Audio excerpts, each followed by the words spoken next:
சமாதியானாலும் அருள் தருவார். சமாதி ஆன பிறகுதான் பவர் ஜாஸ்தி, இருக்கும்போது கம்மி. சமாதி ஆயிட்டாங்க அப்படின்னா ஃபுல் பவர்ல இருப்பாங்க. அப்ப நமக்கு வாய்ப்பு கிடைக்கும் போது இது மாதிரி இடங்களுக்கு சென்று சித்தர்களோட இதுல போய் கொஞ்சம் தியானம் பண்ணும்போது நமக்கு இருக்கிற மாதிரி பிரச்சனை எவனுக்குமே தெரியாது. வாரியார் சொல்லுவார், சார் எனக்கு ரொம்ப பிரச்சனையா இருக்கு, நான் என்ன பண்றது அப்படின்னு கேட்பார். உன் பிரச்சனையில ஒரு மூட்டை கட்டியா? கடவுளை சொன்ன பிரச்சனைலாம் மூட்டை கட்டி ஒரு நாளைக்கு வா, அடுத்த மாசம் 2ஆம் தேதி வந்து சேரு, நான் சொல்ற இடத்துல வந்து நில்லு, தலை மேல அந்த மூட்டையை வச்சுக்கோ, நான் ஒரு நிமிஷம் லைட் ஆஃப் பண்றேன், உன் தலை மேல இருக்கிற மூட்டையை கீழே வச்சிரு, லைட் ஆன் பண்ண உடனே எந்த மூட்டை கிடையாது தலைமையில வச்சுக்கோன்ட்டாரு. சரின்னு ஆளாளுக்கு பிரச்சனைலாம் தலைமையில எழுதி கோயிலுக்கு வந்துட்டான். கரெக்டா சாயங்காலம் 6 மணிக்கு கோயில்ல லைட் ஆஃப் பண்ணாங்க. யாருமே மூட்டையை கீழே வைக்கவே இல்லை. அவனுக்கு என்ன பயம்னா, நம்மளோட பெரிய பிரச்சனையை அவனாவது வச்சுட்டு அந்த மூட்டையை வச்சு நம்ம வச்சுக்கணும்னாக்கா நம்மளதே பரவாயில்ல சார், பொண்ணு கல்யாணம் பண்ணணும், வேலை கிடைக்கணும், அவனுக்கு இதை விட பெருசா இருக்கும், எதுக்கு ரிஸ்க்கு அப்படின்னு ஒருத்தனுக்கு கீழே வைக்கல. என்னன்னா, பொதுவாகவே நம்முடைய எண்ணங்கள், நம்ம வீட்டுல கரண்ட் போச்சுன்னு வச்சுக்கோங்க, நாம கவலைப்பட்டா பரவாயில்ல, எதிர் வீட்டுல எரியறதும் ஆக மாட்டேங்குது. பையன் சொல்லுவான், அப்பா எதிர் வீட்டுல அது எப்படி அவன் வீட்டுல மட்டும் எரியும் அப்படின்னு. அப்பா அந்த வீட்டுல கரண்ட் போயிடுச்சுப்பானா? அப்பா அப்போ ஒரு வசனம் சொல்லுவான் சார் நம்ம ஆளு, எல்லா வீட்லயும் கரண்ட் போயிடுச்சா சீக்கிரமா வரும்ன்றான். இவன் போனதை பத்தி பரவாயில்ல, அவன் போனதை பத்தி கவலை இல்லை, ஆனா அவனுக்கு இருக்குது பாருங்க. அந்த காலத்துல SLC எழுதுனா ஒரு சப்ஜெக்ட் ஃபெயில் ஆனா திருப்பி 5 சப்ஜெக்ட் எழுதணும். இப்ப மாதிரிலாம் கிடையாது. சயின்ஸ் போனா சயின்ஸ் இல்லை, 1977 வரைக்கும் இங்கிலீஷ்ல ஃபெயில் ஆனா நீங்க எல்லா சப்ஜெக்டும் மறுபடியும் எழுதணும். அவன் திருப்பி ஏதாவது ஒரு சப்ஜெக்ட் ஃபெயில் ஆயிடுவான். எனக்கு தெரிஞ்சு எங்க குடும்பத்திலேயே ஒருத்தர் 11 வருஷம் SLC எழுதியிருக்காரு, கடைசி வரைக்கும் பாஸ் ஆகவே இல்லை. ஏன்னா முடியல, போன வருஷம் படிச்சு இந்த வருஷம் ஞாபகம் வர மாட்டேங்குது. அப்ப இந்த வீட்டுல இருக்கிறவன் ஃபெயில் ஆயிட்டானா எதுக்கு இருக்கட்டும், பாஸ் ஆயிட்டானா அவங்க அப்பா ஒத்துக்க மாட்டார். 2 பேரும் ஒன்னா தானே ஸ்கூலுக்கு போனானுங்க, இவன் மட்டும் எப்படி ஃபெயில் ஆனான்னு கேட்பாரு. 2 பேரும் ஸ்கூலுக்கு போனான் கரெக்டியா, அவன் படிச்சான், நீ படிக்கலையே. வேலை செஞ்சவனுக்கு வேலையை கொடு, வேலை செய்யாதவனுக்கு ப்ரொமோஷன் கொடுன்னுவாங்க ஆபீஸ்ல. வேலை செய்யறான் பாருங்க, அவனுக்கு அமுக்கி அமுக்கி வேலை கொடுப்பாங்க, வேலை செய்யாம இருக்கவனுக்கு ப்ரொமோஷன் கொடுத்துருவாங்க.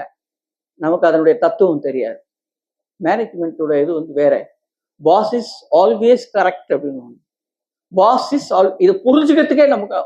ஒருத்தன் கல்யாண பத்திரிகை கொடுக்க போனா அவங்க மேனேஜர் கிட்ட, சார் கண்டிப்பா நீங்க வந்து கல்யாணத்தை கலந்துக்கணும், பெரியவங்களா வந்து ஆசீர்வாதம் பண்ணணும், நான் ஒரு அட்வைஸ் பண்ணலாமான்னு. சொல்லுங்க சார், உங்களை மாதிரி பெரியவங்க அட்வைஸை நான் பாதுகாக்கிறேன். கல்யாணம் பண்ண பிறகு பொண்டாட்டிக்கு ஏதாவது வாங்கி தரேன்னு சொன்னா கண்டிப்பா வாங்கி கொடுத்தேன். வாங்கி தரேன்னு இந்த அரசியல்வாதி வாக்குறுதி மாதிரி சொல்லாத, ஏதாவது வாங்கி தரேன்னா வாங்கி கொடுத்துரு. வந்துட்டான். ஆமா அவர் 2 அட்வைஸ் சொன்னாரு, ஒண்ணு தானே சொன்னாரு, ஒண்ணு மறந்துட்டாரா இல்ல நாம தான் கேட்கலையான்னு.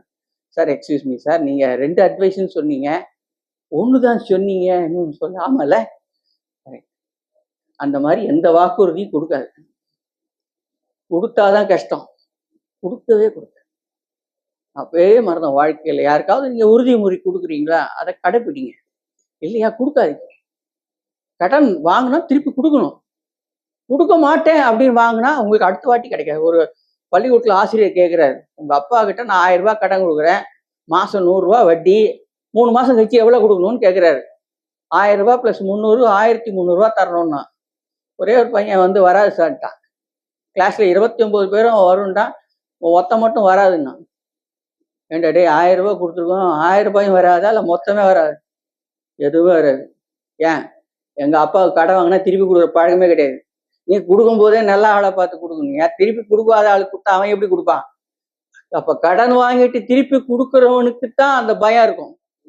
இன்னைக்கு கடன் வாங்காம வாழவே முடியாது. யாராவது ஒருத்தர் கடன் வாங்கல அப்படின்னாக்கா அவங்கள ரொம்ப கேவலமா பாக்குறாங்க. கடன் வாங்கலையா, எப்படி சார் இருக்கீங்க நீங்க? சார் எனக்கு எந்த கெட்ட பழக்கம் இல்லை, சத்தியமா சொல்றேன், நீங்க தயவு செஞ்சு மேல உலகத்துக்கு போயிடுங்க, இந்த உலகத்துல வாழறதுக்கு எந்த தகுதியும் கிடையாது. ஒருத்தன் நல்லவனா இருக்கேன்னு சொன்னா கோபம் வருது சார். சார் எனக்கு அந்த பழக்கம் இல்லை, இந்த என்னத்துக்கு பிறந்து என்ன பண்ண, நீ எதையாவது மாட்டினியா? அதனால்தான் கோயிலுக்கு வர்றவங்கள 2 பகுதியா பிரிப்பார் வாரியார். எவ்வளோ ஆயிரக்கணக்கில் கோயிலுக்கு வராங்க, இன்னைக்கு எந்த கோயிலுக்கு போனாலும் கூட்டம் இருக்கு. அதுல 2 செக்ரிகேஷன் கொடுப்பாரு, அழகா கொடுப்பாரு. 2 பிரிவு. முதல் பிரிவு கல்யாணம் ஆகலேன்னு ஒரு கூட்டம், கல்யாணம் ஆயிடுச்சேன்னு ஒரு கூட்டம். அவ்வளவுதான். இந்த 2 பிரிவு தான் ஒரு மாற்றி மாற்றி. இவன் கல்யாணம் ஆகலையேன்னு கேட்பான். நிம்மதியா இருக்கிறவன் தேடி தேடி கல்யாணம் பண்ணிட்டு நிம்மதி இழந்துருவான். கல்யாணம் பண்ணிட்ட பிறகு நிம்மதி எங்கன்னு தேடுவான். இவ்வளவுதான் வாழ்க்கை. நல்லா தானே சார் இருந்தேன், என்ன ஆச்சு, கல்யாணம் பண்ணிக்கலான் இருந்தேன், இப்ப என்ன ஆச்சு, அது எங்க போச்சுன்னு தான் தெரியல. நீங்க கல்யாணம் ஆன பிறகு நிறைய உங்களுக்கு என்னன்னா பக்குவப்படுத்துவதற்காகவே வாழ்க்கையில சில சோதனைகள் வந்து கொண்டே இருக்கு.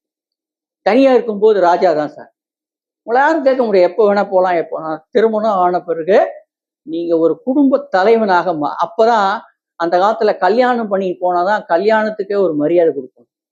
இல்லைன்னா அவன் ரொம்ப சின்ன பையன் சார், அவனுக்கு என்ன தெரியும், சின்ன பையன் கிட்டலாம் அட்வைஸ் கேட்க மாட்டாங்க. எந்த கல்யாணம் ஆன பிறகுதான் ஒரு தகுதி வருது. ஏன்னா சமூகத்துல ஒரு அந்தஸ்து வருகிறது, ஒரு குடும்ப தலைவன். அதுக்கப்புறம் தான் குழந்தை பேரு, அப்புறம் அந்த குழந்தைய படிக்க வைக்கணும், அதுக்கப்புறம் ஸ்கூல் தேடணும். நாம படித்த காலங்கள் எல்லாம் படிக்கிறது, வேலைக்கு போறது, கல்யாணம் பண்றது, செட்டில் ஆகுறது, இதெல்லாம் ஒரு பெரிய பிரச்சனையே கிடையாது. இப்ப பையனுக்கு ஸ்கூல் அட்மிஷன் வாங்க முடியாது உங்களால. ஒரு பெரிய ஆள் கேட்டார், சார் உங்களுக்கு இன்ஜினியரிங் சீட் வேணும்னு சொல்லுங்க, நான் வாங்கி தரேன். வேணாம், எல்கேஜி சீட் வாங்கி கொடுங்க. நீங்க வெரி சாரி, நீங்க வேற எங்க பாத்துங்கன்ட்டார். எல்கேஜி சீட் வாங்க முடியாது. நம்ம இதுல சென்னையில என்டிஆர் அப்போ ஃபேமஸ் ஆக்டர், அவங்க இதுல இருந்தார், டி நகர்ல இருந்தார். அவர் பேரனுக்கு எல்கேஜி சீட் கிடைக்கல. அப்ப சீஃப் மினிஸ்டர் அந்த எம்ஜிஆர் கிட்ட போய் கேட்டார், சார் என் பேரனுக்கு ஒரு சீட் வாங்கி கொடுங்க. நீங்க சொன்னா நம்ப மாட்டீங்க, அவராலையும் வாங்க முடியல. அவ்வளவு ஸ்ட்ரிக்ட் அந்த ஸ்கூல். அங்கேதான் இருக்கு, நாகேஷ் தேட்டர் இருக்குதான் இருக்கு அந்த ஸ்கூல். வாங்க முடியல, எல்கேஜி சீட் வாங்க முடியல. இப்போ நீங்க படிக்கும் போதெல்லாம் ஒரு கட்டை பையோ ஒரு சாதா துணி பையோ, இப்ப நீங்க பையனுக்கு அட்டை போடணும், ப்ராஜெக்ட் ஒர்க் பண்ணணும், இவ்வளவு கஷ்டம். படிக்க வைக்கிறது கஷ்டம், அதுக்கப்புறம் வேலை வாங்கி தரணும், அதுக்கப்புறம் பொண்ணு தேர்றதுக்கு பாருங்க. அப்போதான் தெரியும் நாம உலகத்துல எந்த கட்டத்துல இருக்கோம். பொண்ணு கேக்குது, சார் ₹1,00,000 சம்பாதிக்கிறேன்னா, சொந்த வீடு இருக்கா, சொந்த கார் இருக்கா, இதெல்லாம் இருக்கணும். எது இருக்கக்கூடாது, மாமனார் மாமியார் இருக்கக்கூடாது, எக்ஸ்ட்ரா லக்கேஜ் எல்லாம் கைட்டு விட்டுவாங்க. சப்போஸ் ஏதாவது ஆச்சுன்னு வச்சுக்க, எல்லாம் உன் தலைமையில கட்டிட்டு, உனக்கு தெரியல, என்னை பாதுகாக்க தெரியல, மாசம் மாசம் ட்ரெஸ் எடுத்து கொடுக்கணும், எனக்கு வாரம் வாரம் ஏர் ட்ரையிங் பண்ணணும், எவ்வளவுக்கும் நீ தான் பண்ணணும். ஏன், இன்னைக்கு பொண்ணு கிடைக்கிறது கஷ்டம், அந்த பொண்ணு தக்க வைக்கிறது அதை விட கஷ்டம். அதை சமாளிச்சு கூட்டுன்னு போய் நீங்க வாழ்க்கை நடத்துறதுக்கு பாருங்க, அதை விட கஷ்டம். அப்ப அந்த காலம் அப்படி இல்லை, ரொம்ப சாதாரணமா படிச்சிருப்பீங்க, வேலை கிடைச்சிருக்கோம், வேலை கிடைச்ச பிறகு கல்யாணம் ஆயிருக்கும், கல்யாணம் ஆன பிறகு குழந்தை பிறந்திருக்கும், எல்லாமே நார்மலா இருக்கும். இப்போ ஒவ்வொரு ஸ்டேஜ் தாண்டதுங்கிறது 7 கடல் தாண்டுற மாதிரி. ஒரு கடலை தாண்டிடலாம், 2வது கடலை தாண்ட முடியாது. 2வது கடலை தானே 3வது கடல் நிற்கும். இந்த பரமபத விளையாட்டுன்னு சொல்லுவாங்க வைகுண்ட ஏகாதசியில. எத்தனை வாட்டி ஏறினாலும் 107ல ஒரு பெரிய பாம்பு இருக்கும், இறக்கி விட்டுரும். 108க்கு போக முடியாது.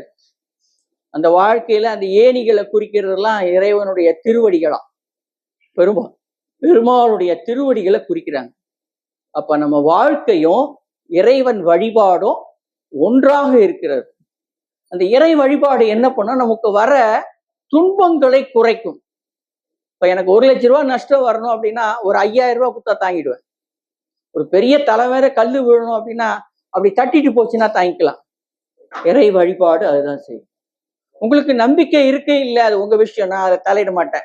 இன்னைக்கு 1ஆம் தேதி கோயிலுக்கு போறவங்க எல்லாம் இருக்காங்க இல்லையா, அதை கொஞ்சம் தொடர்ந்து செய்யுங்க, வாரந்தோறும் போங்க.